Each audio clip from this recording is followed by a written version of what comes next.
All right, we will go ahead and get started. So thank you everyone for coming to breakout session 10 from the final block of the American Community Survey Data Users Conference. We're doing using the ACS to measure poverty. Just so everyone knows, a couple house rules. If you have any questions that come up during the presentations, feel free to put them in the Q&A panel, and I will ask all the questions at the end of all the presenters. So we are going to start right off with Matthew Berman, who's going to give his presentation now. So Matthew, the floor is yours. Okay, well, thank you, Mary. So I'm Matthew Berman. I'm a professor of economics at the Institute of Social and Economic Research at the University of Alaska, Anchorage. And I want to talk about the Alaska Permanent Fund dividend and its effect on poverty. So a lot of people are familiar with the Alaska Permanent Fund dividend, but fewer people are aware of where it comes from, which is from the Alaska Permanent Fund. So the Permanent Fund is a sovereign wealth fund from the state of Alaska, and it was established in 1976, just before the major oil production from the North Slope fields started, and it was based on the idea that the people of Alaska knew that their wealth in this oil field was large but temporary. It was depletable and it was going to go away. And so this is the idea that we needed to save some for future needs. And the actual amount or proportion of it was not that great. It was about 25% of the total revenues. It was 25% of the revenues from the leasing, because the fields were discovered on state land. So the royalties, basically this is the royalties. So it's about 25% of the royalties were constitutionally going into this permanent fund. And it ended up being, the royalties were about half of the total revenue. So it was about something like an eighth of the total wealth was put into the fund. And there still is oil production from state lands, and it's still going, the fund is still increasing over time, but most of the money was put in the first 10 or 15 years when the oil production was about 4 times what it is now. And so the fund is protected in perpetuity, but the earnings of the fund, it's invested, and the earnings can go into an account that the legislature can appropriate it. And as sort of an idea to promote political pressure on the legislature and the Permanent Fund Corporation, it was set up to manage the fund, to be conservative and not waste the money in this permanent fund. The idea of the permanent fund dividend was to appropriate a portion of the earnings every year and distribute it to the citizens as give everybody a stake in the fund that the citizens actually owned. And that they decided, this has happened since 1982, and it's distributed to all residents who've been in Alaska for a year, and with a few exceptions, if you're not convicted in prison for a felony, basically. But it's equal per capita payments, and so the idea, it's really everybody has an equal stake. And of course, the payments vary over time because the investment earnings they're earning in the stock market, and it does fluctuate. But population grew, but so did the fund earnings. So it's really been, it's fluctuated, but it's been really consistent since 1982 every year. And the important thing is, here's a sort of a graph of how it's varied over the years, and its relationship to the income, per capita income. So you can see that its personal income has declined over the years, but not substantially. It's still significant, and in recent years, it's been pretty high because the price of oil has been higher.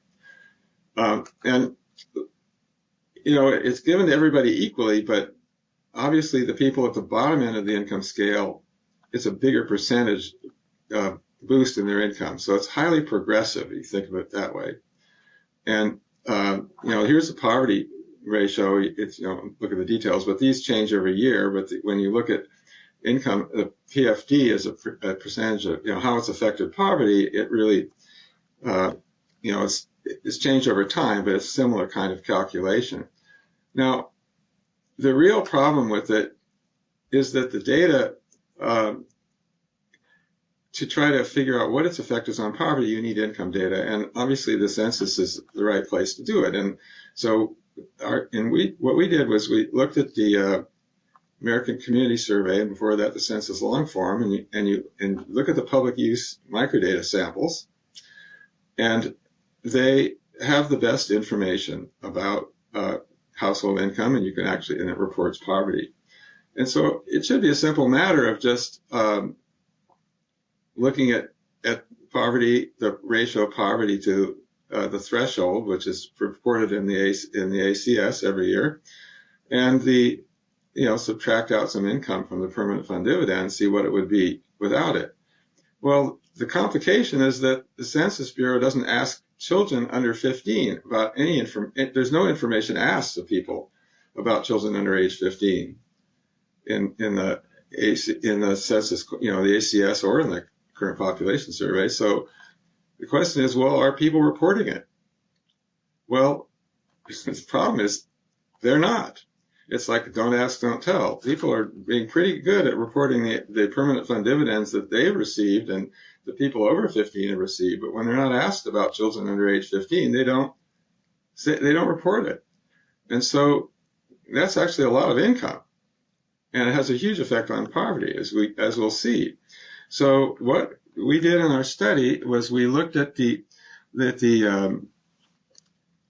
public use sample, and it has families, it has the relationship of everybody in the household, and we used that to reconstruct the household income as it was reported and make sure we had the household the family correctly defined, so we can measure poverty the way the census did. And we were able to do that within rounding error from the public use sample. It was remarkable how well we could do that with a little coding and some trial and error to make sure that we'd done it correctly.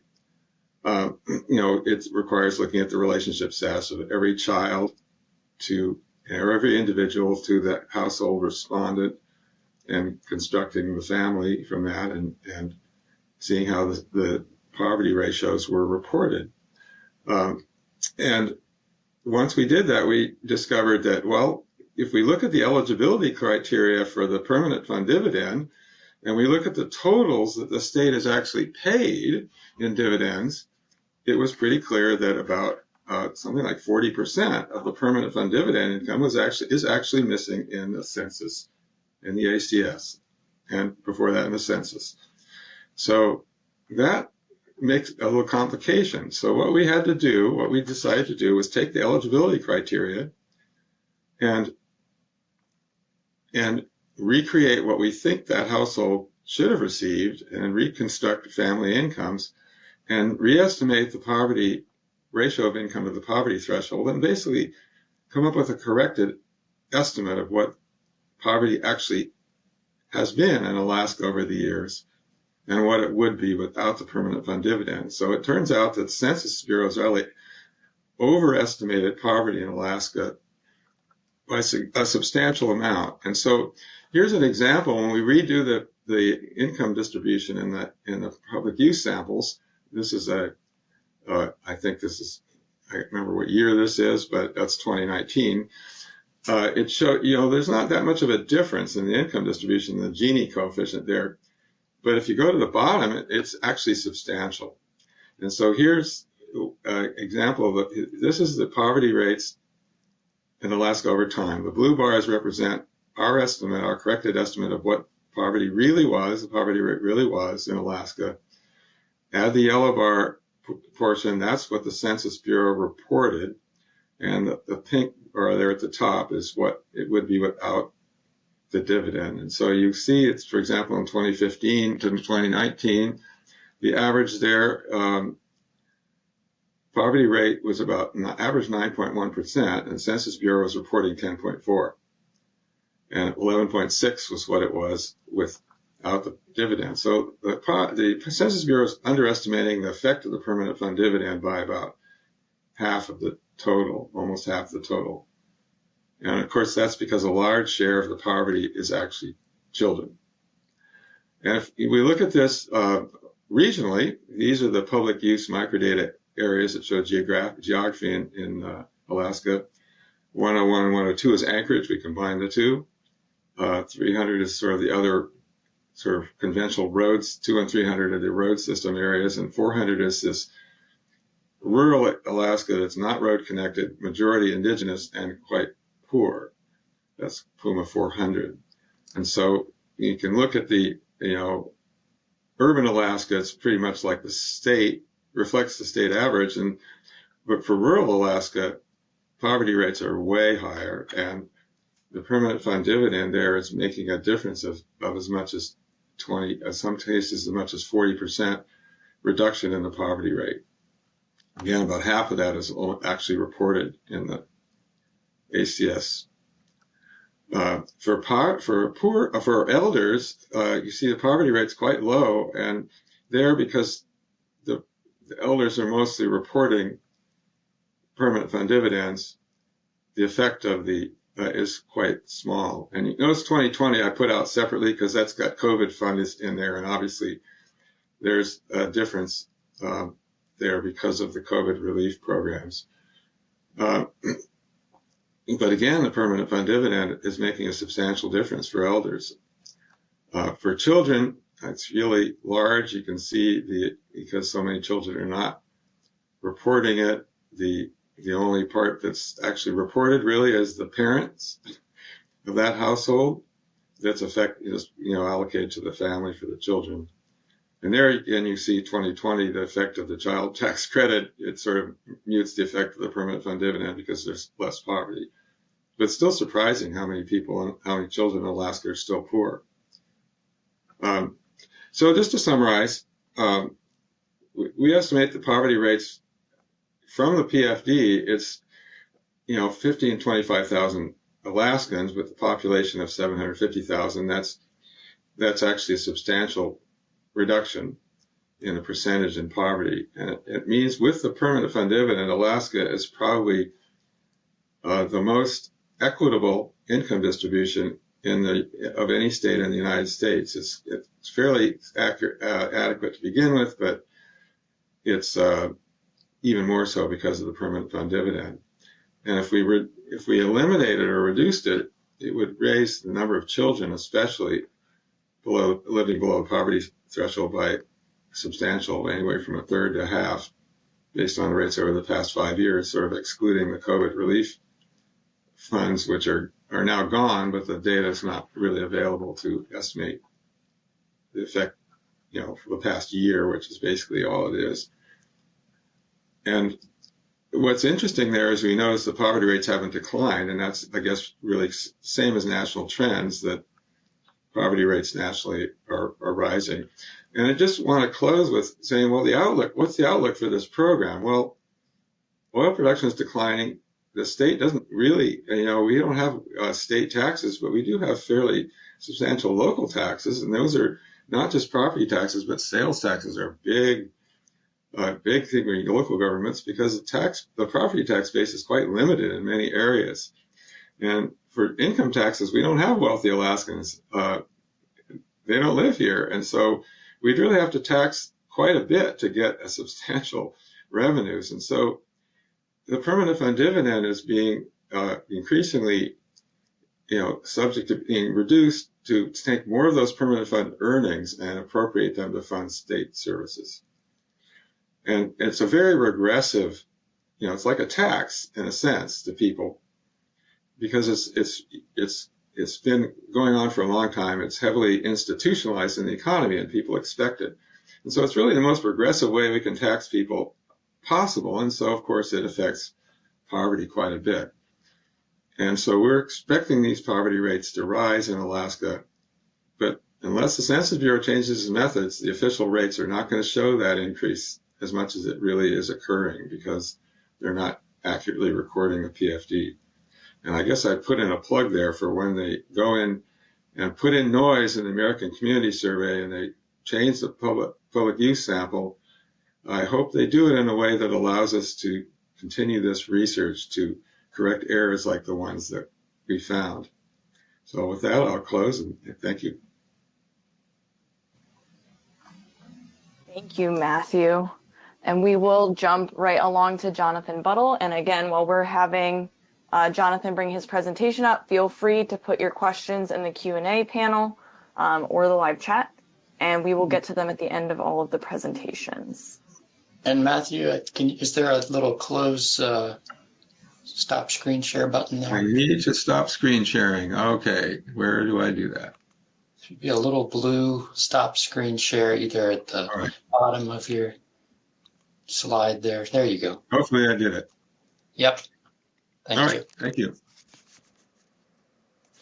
Okay, so I just, excuse me, started screen sharing. Everybody can see that okay? Okay, I'm going to go ahead and get started.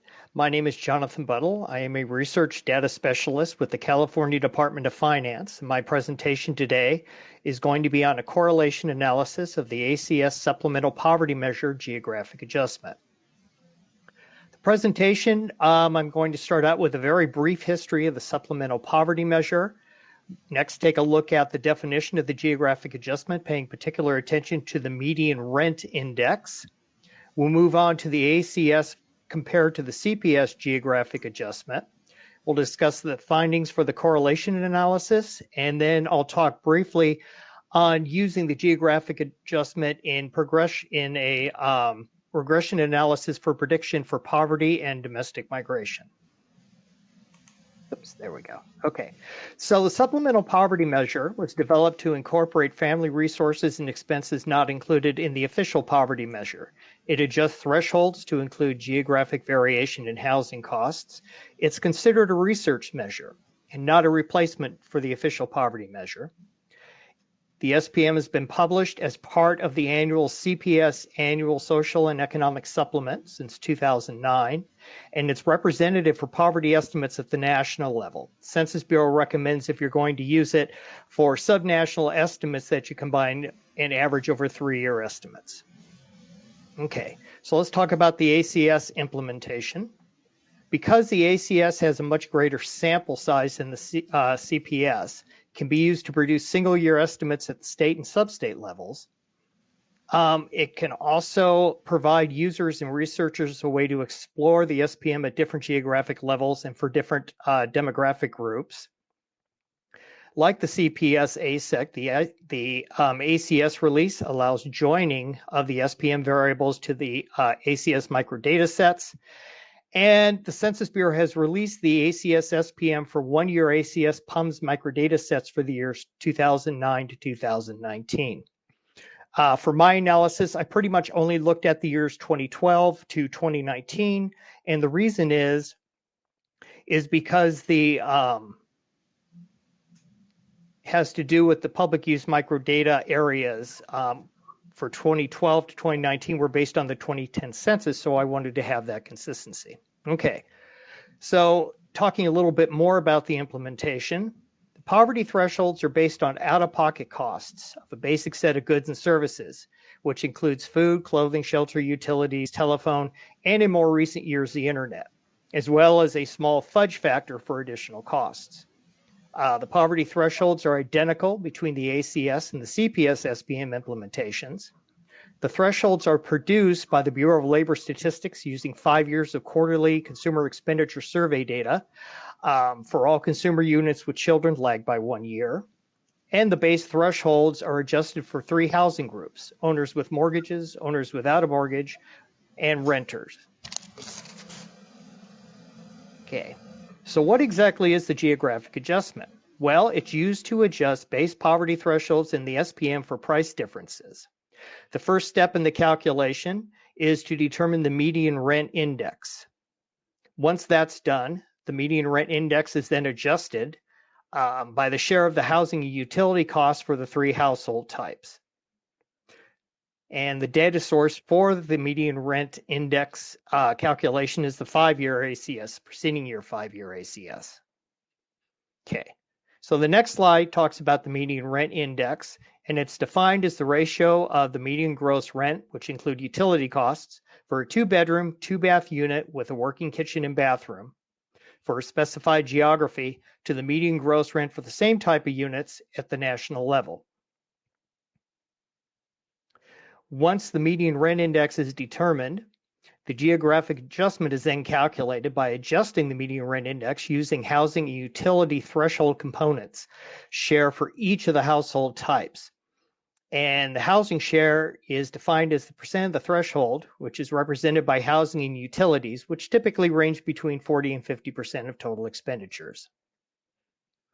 Okay, so let's talk about some differences.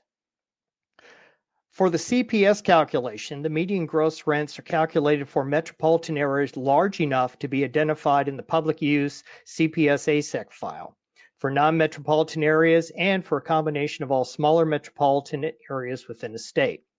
However, because the ACS is delineated by public use microdata areas and not by MSAs, Census Bureau constructs a PUMA MSA crosswalk, and that's used to create the MSAs in non-metropolitan areas for each state. The resulting ACS geographic adjustments are then delimited by a PUMA, but are identical for PUMAs that lie within a county or an MSA. Okay, so this next slide demonstrates that. What you see there on the left is a table for all of the PUMAs that are located within the Sacramento, Roseville, Arden, Arcade, California MSA.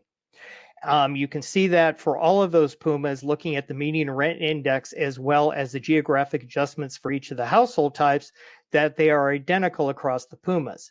The map on the right pretty much gives all the PUMAs that fall within the Sacramento MSA.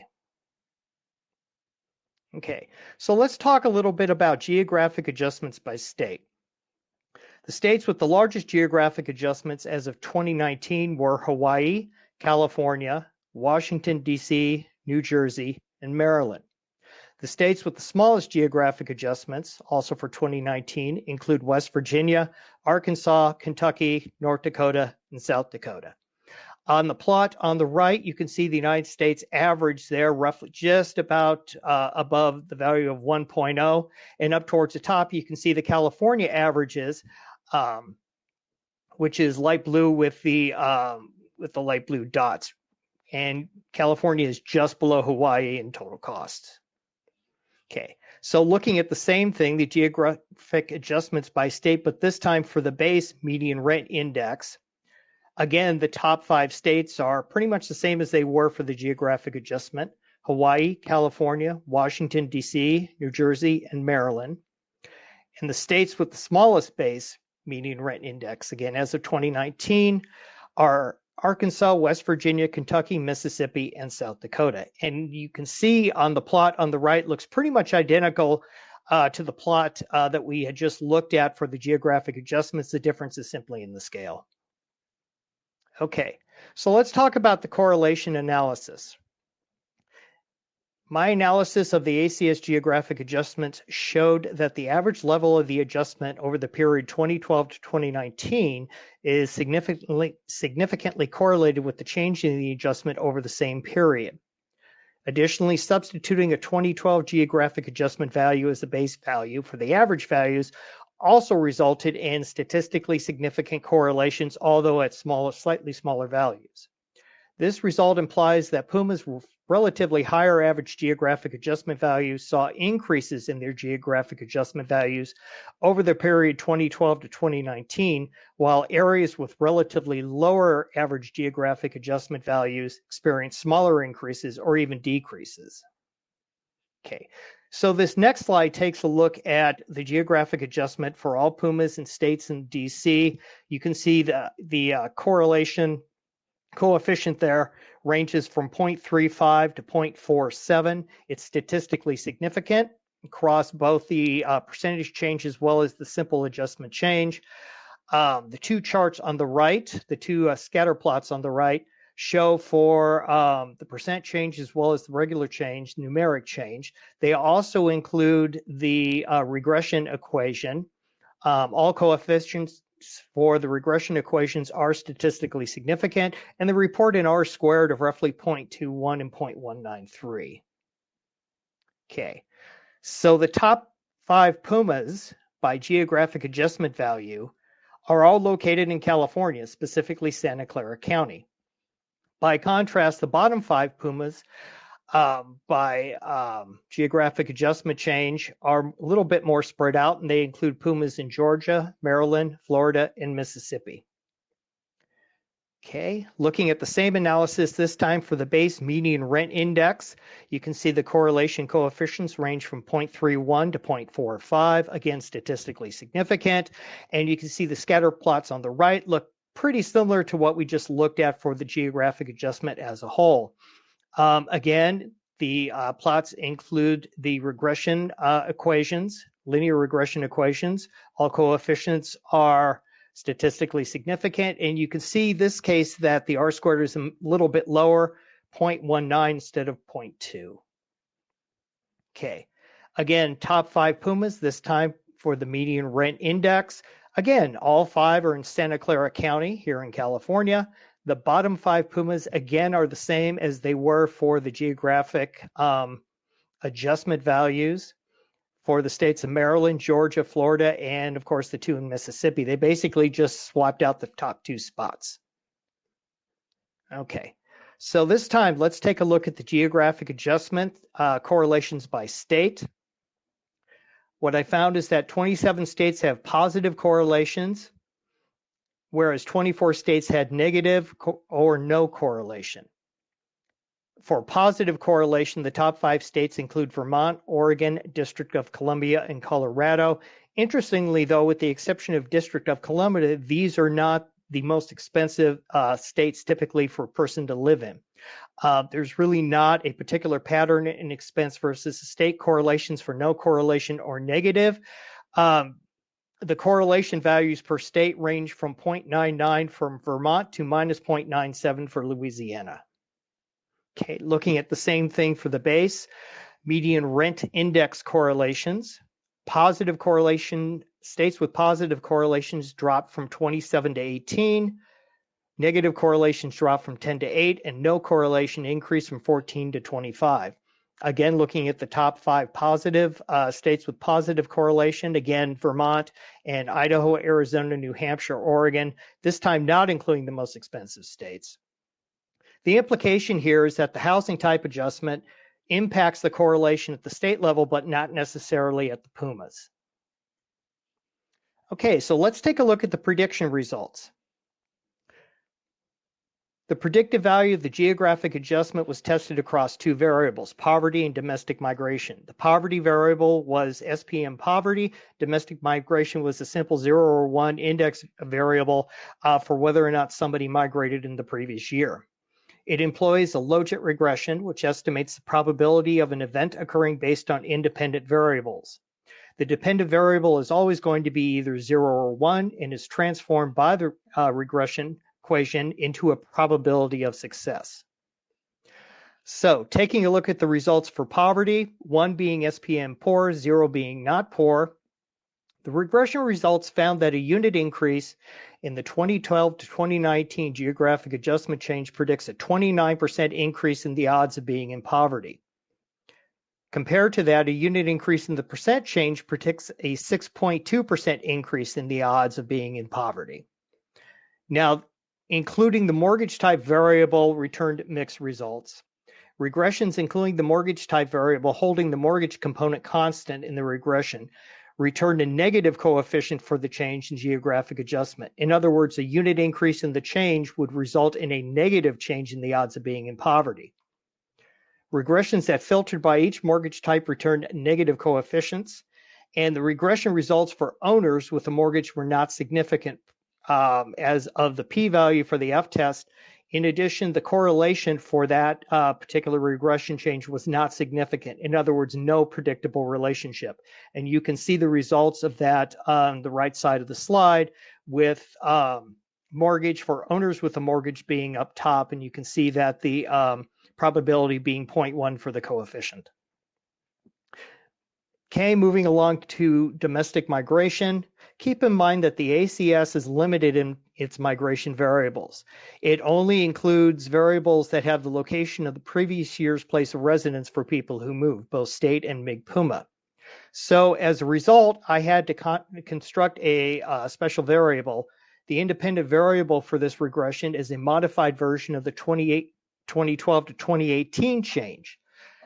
So if a person is coded as moving, then the change is the difference for the MIG-PUMA, and if the person is not coded as having moved, it is simply the change for the current PUMA of residence. Results from this regression found a unit increase in the 2012 to 2018 change predicts a 273% increase in the odds of moving. A unit change in the modified MIG-PUMA geographic adjustment, by contrast, predicts a 440% increase in the odds of moving. These regressions were expanded out to include interstate and intrastate movers, and the regression results were no different for those particular movers. In other words, there was an increase in the odds of moving for both of those groups. Okay, finally, when I took this a little further, found that individuals living in areas with relatively higher geographic adjustment levels in 2018 were less likely to move than persons living in places with relatively lower geographic adjustment values, holding the modified MIG-PUMA change values constant. I wanted to take a look at the mean values separated by the migration variable, because I wanted to see, one of the things that came across with these is that they had very low R-squared values, even though the equations themselves were significant, statistically significant. And what I found is that the mean values were in fact higher for movers than they were for non-movers, both in the modified MIG-PUMA geographic adjustment as well as for the modified MIG-PUMA change 2012 to 2018. And because of this, it should also be noted that the regressions returned a very narrow number of predicted values in terms of the range, which normally is between 0 and 1. Typically, my regression showed that the values were 0.10 to 0.13. Ideally, with a logit regression, you should see probabilities with more spread between 0 and 1, typically closer to 0 and closer to 1 at the tails. So what that tells me is, although the predictive value is somewhat strong with these regressions, they don't necessarily explain all the variation. Future research, it would be interesting to see what variables might be included in addition to the geographic adjustment for migration and poverty studies.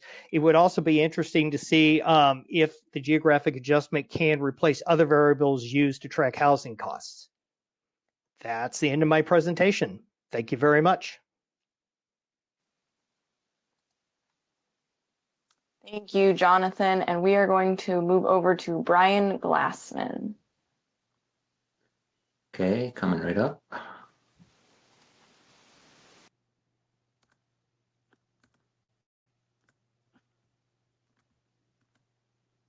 And you see my screen? Yep. Okay, great, thank you. All right, so I am Brian Glassman with the U.S. Census Bureau, and this is joint work with a colleague of mine, Danielle Wilson, who is also with the Census Bureau, or was with the Census Bureau. And basically today, I have a really long title here, but I'm really going to talk to you about producing the 2021 supplemental poverty measure in the American Community Survey. Jonathan gave a very good background on the supplemental poverty measure. I'm going to talk a little bit more about it, but kind of in a different way, as I'm not going to focus so much on the thresholds, but we'll get into that as we go. So just quickly, what is the supplemental poverty measure? Well, first, it expands the definition of official poverty in three main ways. First, it adds these co-resident unrelated children under age 15, foster children under age 22, and unmarried partners and their relatives. It examines as post-tax and transfer income, so it is going to include non-cash benefits, taxes and credits, work expenses, medical expenses, and child support paid. And finally, as Jonathan mentioned, it adjusts poverty thresholds by this tenure status and for geographic differences in housing costs. This has been produced annually using the CPS ASEC from 2009 to 2021. And again, as Jonathan mentioned, we've released public use microdata research files for 2009 through 2019. Due to data quality concerns and issues with the experimental nature of the 2020 estimates, we did not release a 2020 public use microdata research file for the ACS SPM. All right, so I'm just going to briefly go over some just general challenges for producing the ACS SPM. So the first big one is there are really important benefit and expense variables that are not on the ACS, which are included on the CPS ASEC, so which makes it harder to produce it in the ACS. So I have the benefits listed here: SNAP and school lunch, WIC, energy, broadband and housing subsidies. And then the expenses are listed as well: some income and payroll taxes, medical expenses, work and child care expenses, and child support paid. Broadband benefits and child support paid are in italics because that's not something that we are able to, at least at this time, produce for the ACS SPM, but they are in the CPS ASEC SPM. There's also less detailed relationships among people unrelated to the householder in the ACS compared to the CPS ASEC. And when you're talking about making SPM units and tax units, this complicates matters a little bit. But really, for the purposes of today's talk, I'm going to talk more about the specific challenges for producing this measure in 2021. The first major challenge is that we're trying to impute those benefits and expenses that I've listed above from a pre-pandemic world into kind of where we are at, or where we were at in 2021.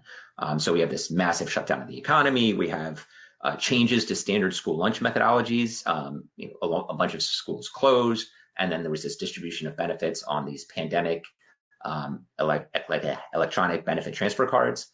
And then there was also a massive expansion of the SNAP program. So we have to be careful about all these changes when we're doing our imputations. And then secondly, there is this introduction of economic impact payments, or EIP as I'll refer to them.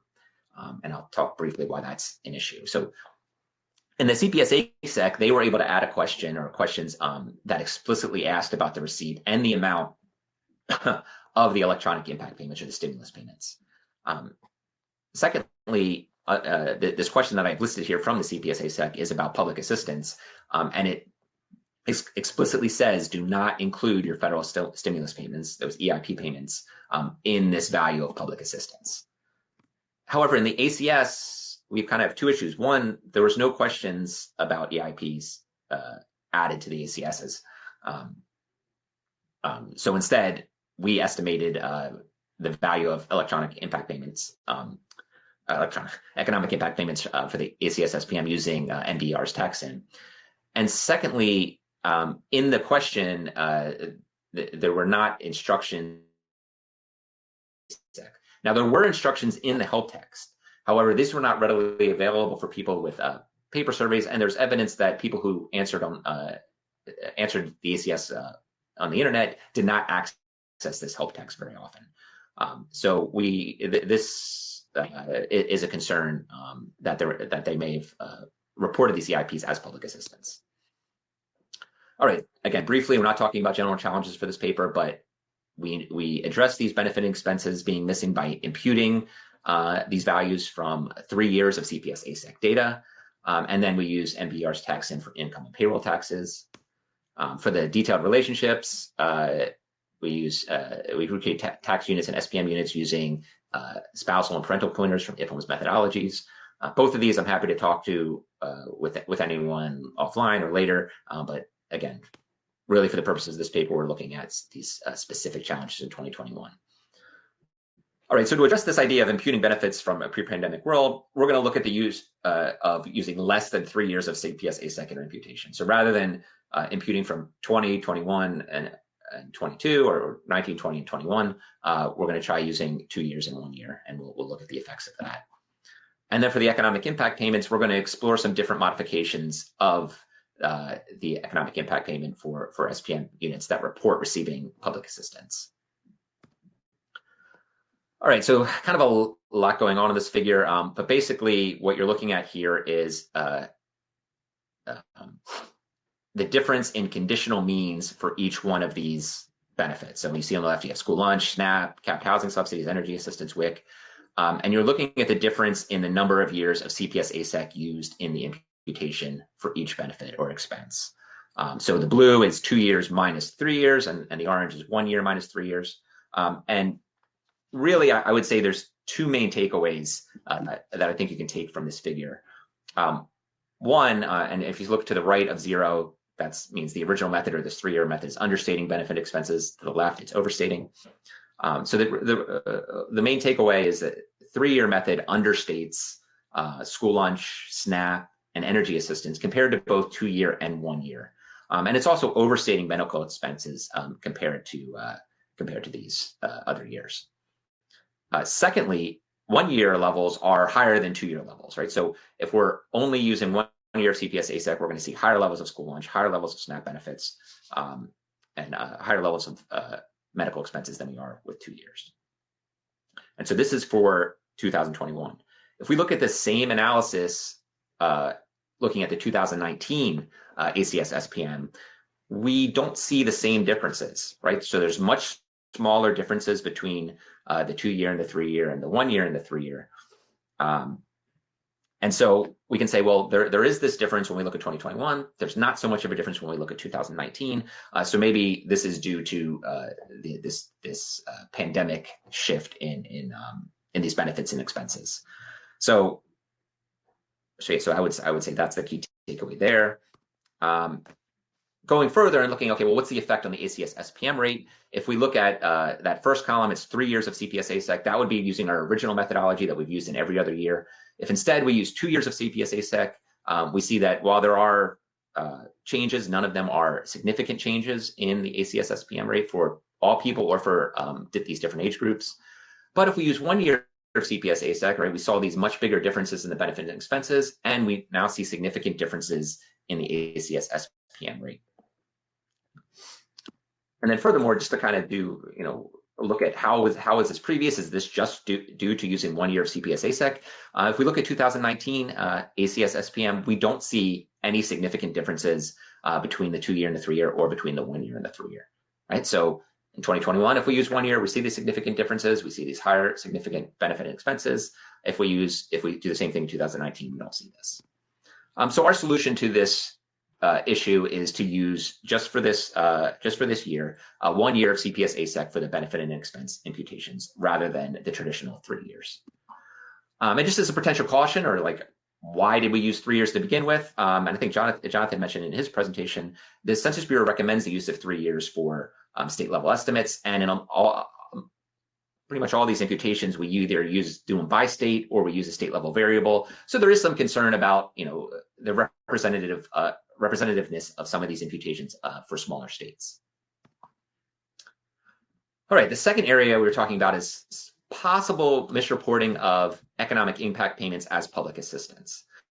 Now, before I go too deep into this, I just kind of want to put it out there that only 3% or 3.2% of SPM units report receiving public assistance. So we're talking about a pretty small percentage that could possibly have misreported.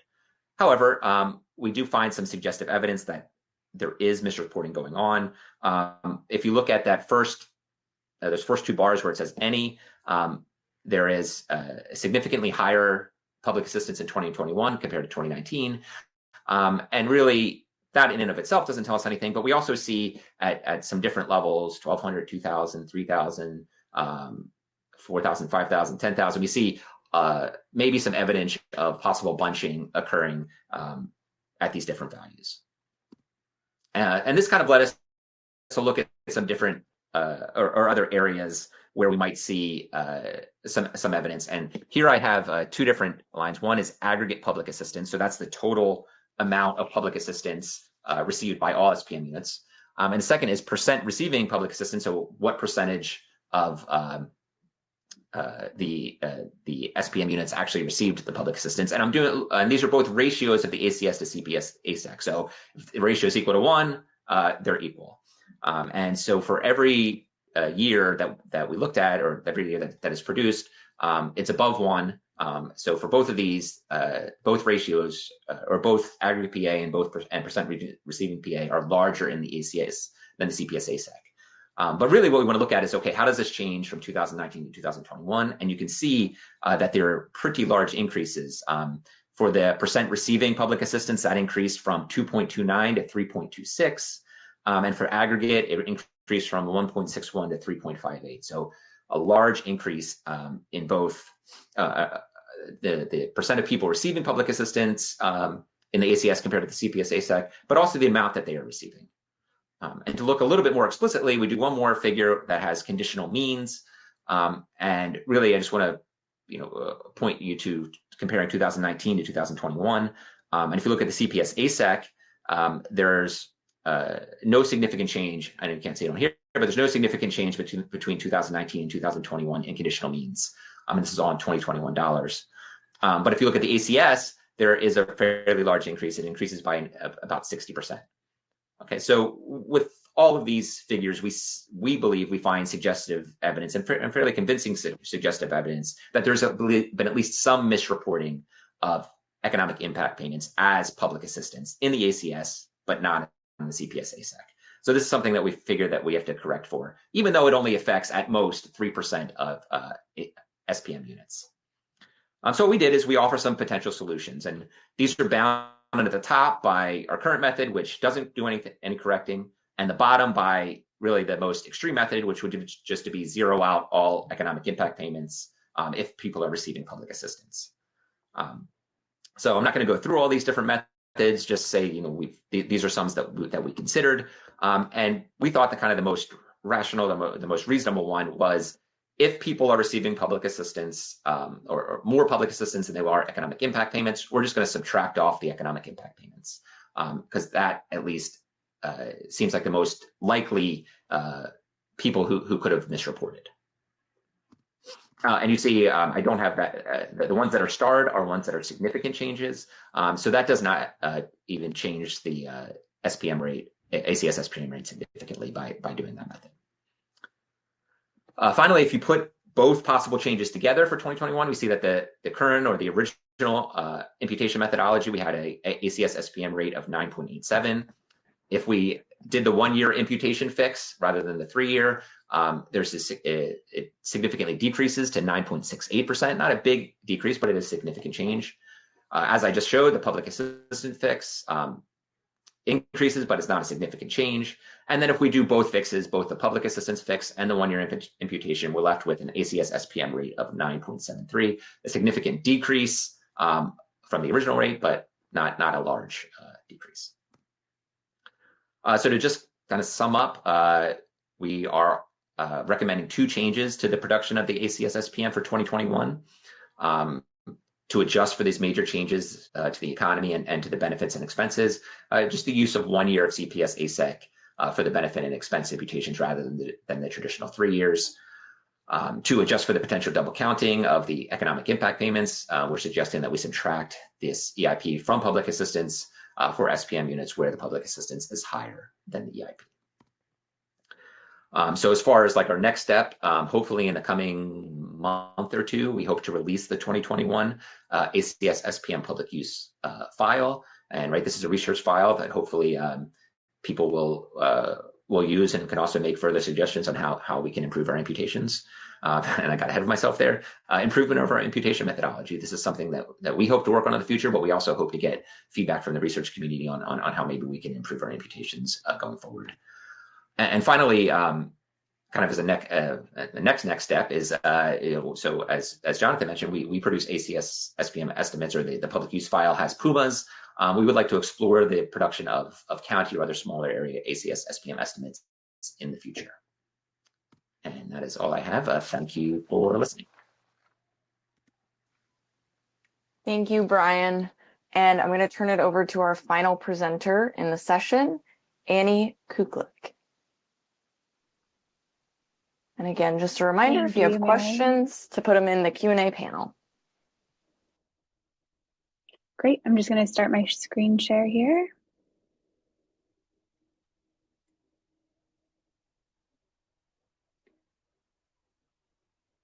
And just requested that.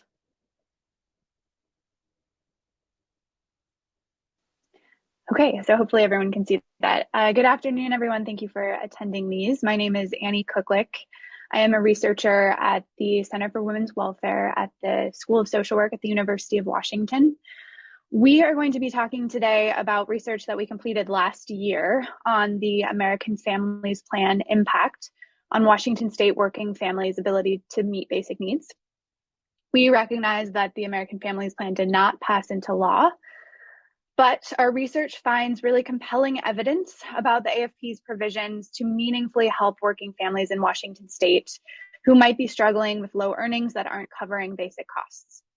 We use the self-sufficiency standard, the 2020 self-sufficiency standard, as our measure of income adequacy, and the 2019 American Community Survey one-year public use microdata samples to determine the impact of these proposed AFP provisions. I'd also like to introduce the Center's director, Lisa Manzer, who co-authored this research and who will be introducing the methods and definitions before I go into discussing the findings. Thank you, Annie. Hi, I'm Lisa Manzer, Director of the Center for Women's Welfare at the University of Washington. I've been involved in this work for over 2 decades. And before we move forward, I want to make sure we thank the University of Washington Harry Bridges Center for Labor Studies for supporting the research we are presenting today. So first, let's start out with just a couple definitions. First, for over 20 years across 42 states, our center has been calculating the self-sufficiency standard, sometimes just called the standard, and in New York City, it was recently renamed the New York City True Cost of Living. The standard defines the minimum income needed to meet basic needs for a given family in a given place. The research we're going to present today also focuses specifically on working families, so we limited the housing units in the ACS PUMs to households where at least one adult is in the labor force and at least one child is present. And then finally, the American Families Plan, or AFP, that refers to one prong of President Biden's 3-part Build Back Better agenda, which had called for significant federal investment in areas such as childcare, paid leave, universal preschool, expanded tax credits, free community college, among many other supports. So in this analysis, we use the self-sufficiency standard as our income threshold. So the standard was developed back in the mid-1990s. Job training programs were using the official poverty measure as a performance measure, but program participants, particularly women and single mothers, were exiting the programs but still experiencing hardships, despite the fact that they were now in the workforce.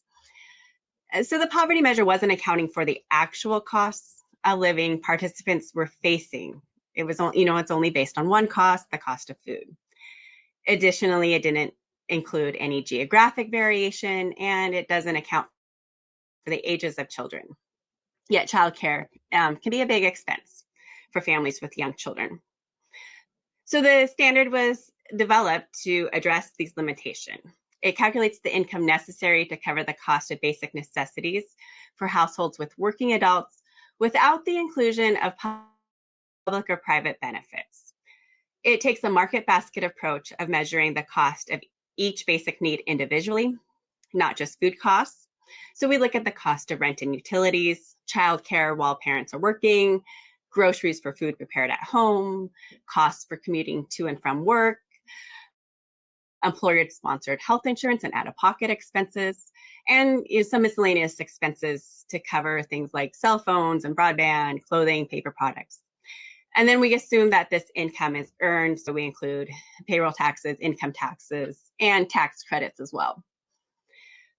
And unlike the official poverty measure, costs are estimated typically at the county level, and we vary not only by the number of household members, but also by the ages of children. So the first step in our analysis was to adjust our 2020 self-sufficiency standards for Washington State with specific proposals in the American Families Plan that were going to impact our income threshold. This is specifically tax credits and childcare costs. So our first model is the child tax credit. The American Families Plan included the same expansion included in the American Rescue Plan Act, ARPA.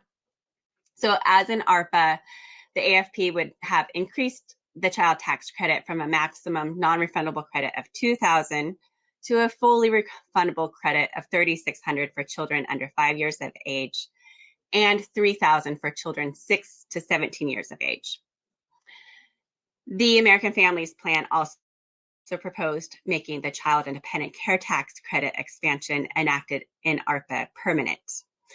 The allowable child care expenses would have increased from $3,000 for one child and $6,000 for two or more children to $8,000 for one child and up to $16,000 for two or more children.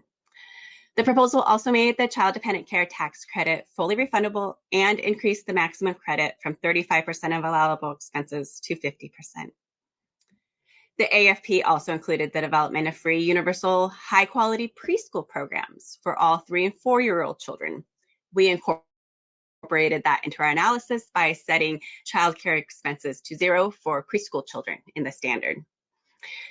The AFP also included an expansion of childcare assistance by limiting childcare expenditures for children under 5 to a maximum of 7% of income for families earning 1.5 times the state median income. So that's up to about $150,000 for a family of 4 in Washington state.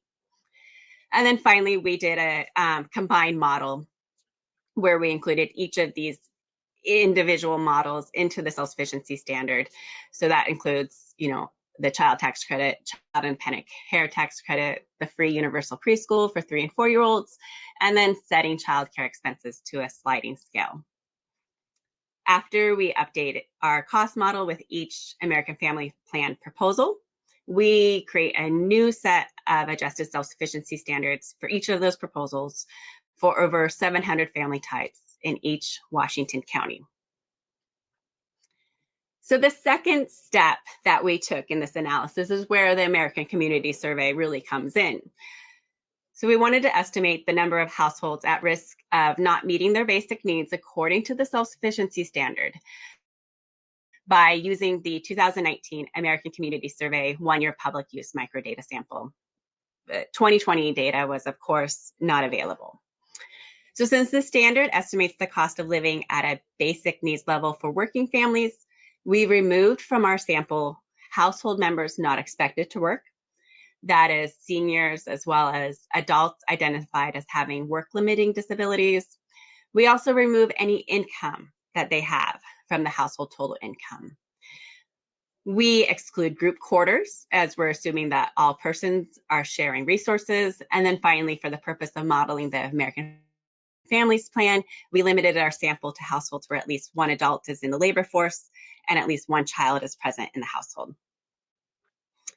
So once our new households are defined, earnings for each household member in the 2019 ACS are summed up and adjusted to 2020 dollars using the Employment Cost Index to determine a new total household income.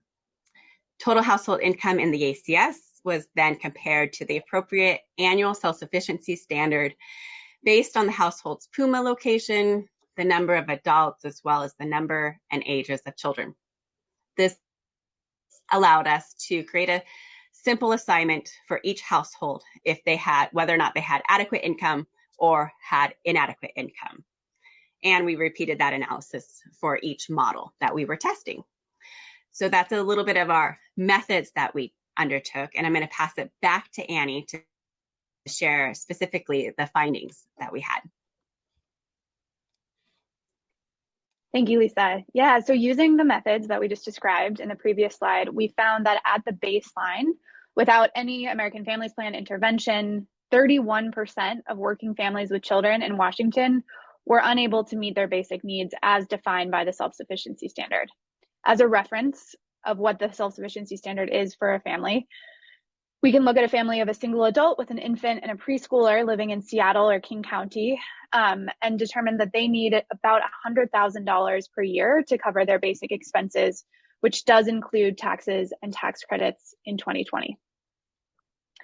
The next slide, you can see here documents how the standard for a family of one adult, one infant, and one preschooler, the same as before in Clark County, though this time changes with each independent AFP proposal, which are represented in the second to fourth column, as well as the combined impact of all proposals represented in the sixth column. The provisions of an up to 7% cap on childcare expenses, the universal pre-K provision, and the expanded tax credit decrease total annual income to nearly half. So income goes from needing about $75,000 per year to about $34,000 per year. This reduction is predominantly due to the cost of childcare decreasing to $0 per month. Having 2 young children can be very expensive, and that would reduce that cost significantly for this parent. And this parent also receives the child tax credit up to $600 per month and becomes eligible for the earned income tax credit at $238 per month. So in this, we can see that these provisions are giving families a really meaningful abatement from their burdened finances. So finally, we've established the methods and the baseline, and we can now get to the findings, which we estimate show a substantial impact for Washington state working families, as you can see here. Our research documents that enacting these measures in combination, so using the increased child tax credits, the expanded child care, and the universal pre-K provisions, will result in 11.9% or 94,885 more working parents in Washington state having the ability to make ends meet for their families. The next slide illustrates how each model affects working families in Washington state. So you can see when the comprehensive policy package is modeled, only 19% of working families with children fall below the standard, still a significant amount, but much less. It's a third fewer than when no policies were implemented. The other most impactful policy measure on its own was the up to 7% cap on childcare costs, which reduced income inadequacy by 8 percentage points. While the previous slides relayed generalized impact on communities in Washington state, we also found patterns by race and ethnicity and household composition. Recognizing that in our previous research, we document that Black, Indigenous, and people of color have the highest rates of income inadequacy due to historical barriers that prevented wealth building, along with the effects of structural racism. Also very important to note that these communities were some of the hardest hit during the pandemic, experiencing the highest rates of wage loss and illness. Therefore, any policy changes that are intending to serve families really need to intentionally address these racial inequities. Our research finds that 54% of working Latinx households, 51% of Black working family households, 50% of Native American families were struggling with inadequate earnings at the baseline. Comparatively, 25% of white working families and 22% of Asian families struggled to make ends meet before any policy intervention. The combined AFP policies modeled in this research dramatically support family wage adequacy, particularly for households of color with children. Income inadequacy rates dropped to 35% for Native households, 36% for Latinx households, 38% for Black households, and 14% for white and Asian households with children.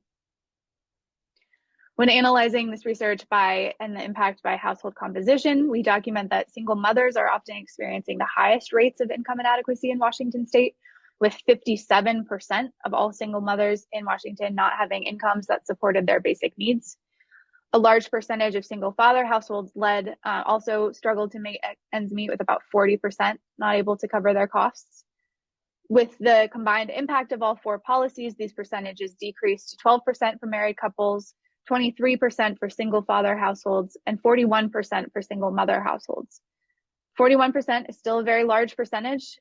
That it is nearly half of the single mother population. So this emphasizes that these policies are not a comprehensive solution for families, and more is still needed to help parents who are struggling with wages that are not meeting their basic costs, particularly now as inflation and increasing housing costs are putting an added pressure on their budgets.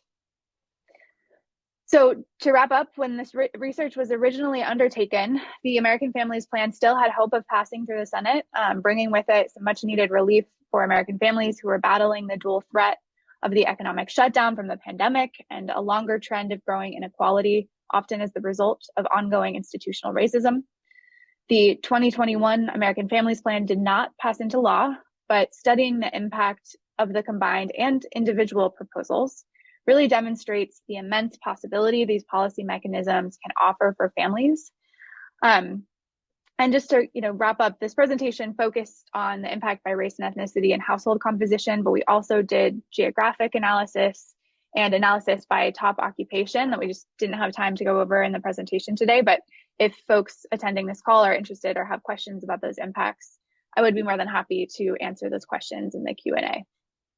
Thank you very much.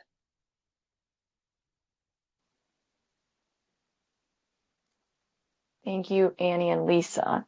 So we have a couple questions in the chat, and I will go ahead and just go from the beginning. So I believe these are for Matthew.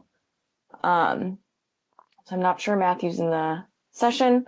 I'll ask, when you examined what families should have received from PFD, were you also considering administrative PFD data in your modeling?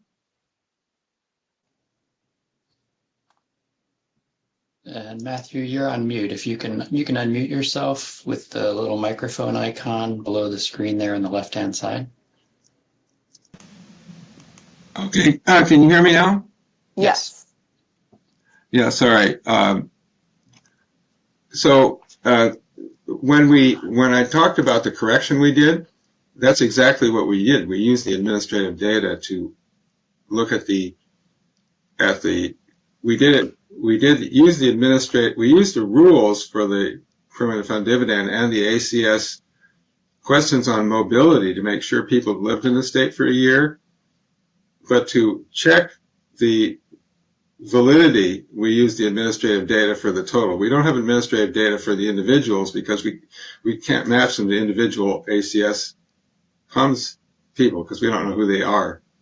But we can look at the total that we estimated and compare it to the administrative data total and check how accurate we were compared to how accurate the census was. And we actually overestimated by, maybe 5%. The census underestimated by about 45%. So we weren't totally accurate, but we were more accurate than the census, and that was using the administrative data. So that's a sort of a long answer to the short question. Great. And I have another question for you, Matthew. Why wouldn't PFD be captured in HHI questions? The household income, it turns out, if you look at the public use sample, you can verify it in the household income is actually the sum of the individual incomes of all the individuals in the household. It's not a separate question. I think if anybody who's in the Census Bureau can correct me if I'm wrong, but I believe that's the case, and that's why we actually reconstruct family income, which is what you need for poverty. And the family income is the sum of the individuals in the family, and household income is the sum of the individuals in the household. It's not a separate question. Great. Did I answer the question? Hopefully it did. Hopefully. I think the next question might be, let's see. A lot of if you ask a question in the Q&A, just make sure you check because a lot of people have replied. So I believe, are your Puma level linked data sets available? What years? I'm thinking that might be a later presentation.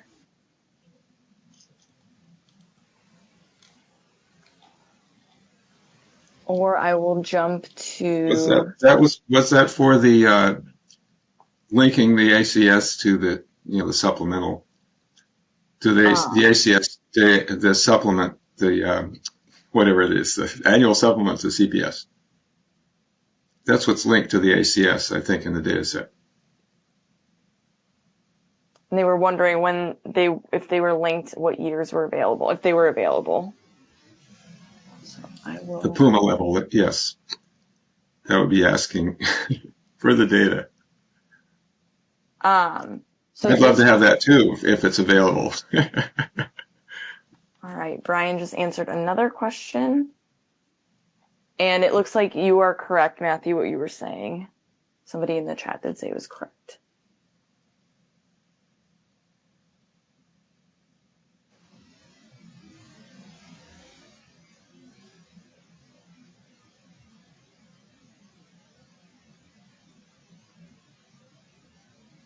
Right, I'm not seeing any unanswered questions in the chat right now, but I'll keep it open if people have any last minute questions for any of the presentations.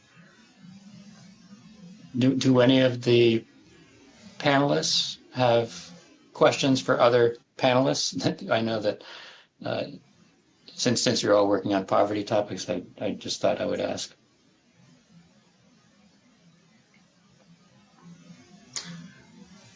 Well, of course, I'm interested in the Alaska subset of that, the link data, because I think it was sometime in 2018, maybe the last couple of years of that window, it was the linked, the ACS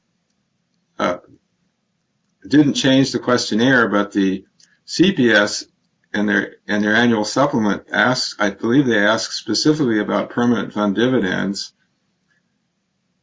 And I was curious to see if that data had actually reported different numbers for permanent fund dividends, including children from the ACS reports. Because in the ACS, it's either other income, or most of the time it's other income that people report it, but occasionally it's in dividends. Whereas in the CPS, there was actually a separate question about permanent fund dividends in the supplement. So that was what I'd be curious to see. That's why I'd like to see the data.